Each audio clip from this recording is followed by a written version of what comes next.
Moi, je dis au pape que ce ne sont pas les... que le pape a dit. Moi, je dis au pape que ce ne sont pas les enfants de Dieu. Ce qu'on fait là, et je parce que l'État chrétien, je soupçonne que lui-même ne soit pas enfant de Dieu. Oh là là, vous êtes en train de blasphémer, monsieur. Ah, je ne suis pas catholique, je dis que je soupçonne. Si vous n'êtes pas catholique, il faut respecter notre pape. Non, mais il est votre pape, je dis que je vais vous décevoir, je ne connais pas la fête de Noël. Et pourquoi? Oui, mais parce que c'est pas... Je ne peux pas souscrire à un mensonge collectif.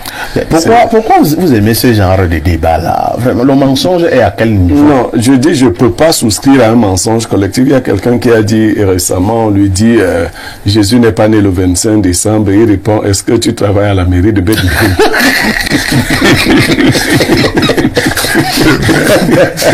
C'était une bonne réaction. On n'a pas besoin de travailler à la mairie de Bethléem. Vous savez, la connaissance affranchit, mais la connaissance nous rend malheureux aussi. Quand vous savez, vous ne pouvez plus accepter autre chose. C'est le malheur. Sur la question, ceux qui sont curieux savent en quelle période Jésus-Christ est né. Et ils savent quelle est l'origine de la fête de Noël. Alors, parce que c'est une fête païenne, moi, je ne peux pas accepter que les gens imposent une idéologie fausse, manifestement fausse. Ce n'est pas comme... Ça signifie que vous êtes contre le pape, par exemple? Non, le pape n'est pas la référence de la Bible, non. Mais c'est le pape qui est le sommet, qui est le garant de l'Église catholique. L'Église catholique romaine. D'accord. Mais le même pape a demandé que vous commenciez à vous habituer au fait que les homosexuels sont aussi les enfants de Dieu. Alors que Lévitique 18 vous dit qu'ils sont en abomination à l'Éternel. Vous voyez donc, moi je dis... Mais Blériot, c'est Dieu qui a créé aussi les homosexuels. C'est très difficile. Blériot, est-ce qu'on sont d'abord d'accord que c'est Dieu qui a créé aussi les homosexuels? Oui, mais ce ne sont pas ses enfants, malheureusement. Dans le langage théologique, les enfants de Dieu sont différents des créatures de Dieu. Dans le langage théologique. Parce que dans chaque science, il faut en connaître le langage. Voilà. Vous deviendrez enfant de Dieu. On ne naît pas enfant de Dieu, on le devient. Donc ils ne sont pas les enfants de Dieu parce qu'ils sont en abomination à l'Éternel. Lévitique chapitre 18. Faut oui, mais en enlevant l'idéologie de Dieu, vous dites que dans un autre langage, ils sont quand même enfants de Dieu. Non! Dieu, c'est la théologie. Dans ce langage-là, ils ne sont pas les enfants. Moi, je ne suis pas dans le langage théologique. Ils sont des créatures de Dieu, mais ils ne sont pas les enfants de Dieu. Parce qu'ils s'opposent à la loi fondamentale. Je veux dire donc que pour moi, le pape n'est pas une référence de la connaissance des affaires de Dieu. Puisqu'il s'en écarte quand il veut. Quand les conciles se tiennent, ce n'est pas pour imposer la volonté de Dieu, c'est pour imposer la volonté des hommes. Et d'ailleurs, cette date du 25 décembre, qui est bien plus vieille que Jésus-Christ, bien plus vieille, a été célébrée pendant longtemps. Et l'Église l'a récupérée. Alors qu'à tout à côté, il y a des éléments qui... Non, maintenant, non, Jésus, lui, il est né quand?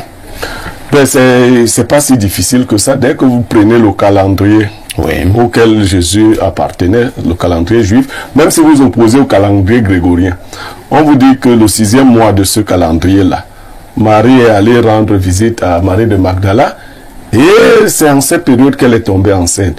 Vous conviendrez donc que quand on est tombé enceinte, au 6e mois de à partir des calculs qui sont faits, Jésus est probablement né au mois de septembre. Et la période peut même être indiquée. Il est du signe de la Vierge. Et c'est écrit en Apocalypse chapitre 12. Jésus est du signe de la Vierge. Et on peut même retrouver le jour exact. Parce que dans le livre d'Apocalypse, on décrit la forme des astres, le jour de la naissance de Jésus. Aussi simple que ça, nous faisons une étude et on vous donne le jour exact de la naissance de Jésus-Christ. Voilà.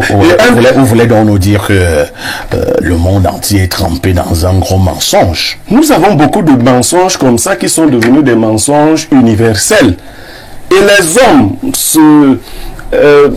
nourrissent beaucoup d'idéologies, surtout quand c'est des idéologies forgées. On vous dit quelque chose et vous n'avez...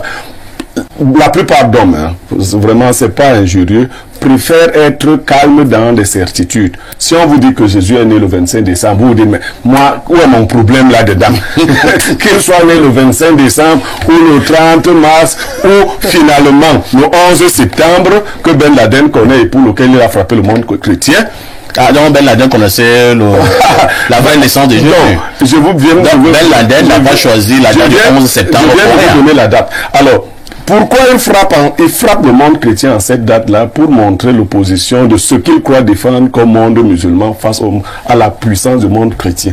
Donc il y a des réalités de ce monde. Si vous refusez de les connaître, vous êtes libre de ne pas les connaître. Mais ceux qui sont dans les vrais cercles, qui apprennent des choses, savent que il est même naturellement impossible que Jésus soit né au mois de décembre, parce que décembre, c'est l'hiver de ce côté-là. Et l'un des signes de la naissance de Jésus, c'est que les bergers paissaient leurs troupeaux cette nuit-là.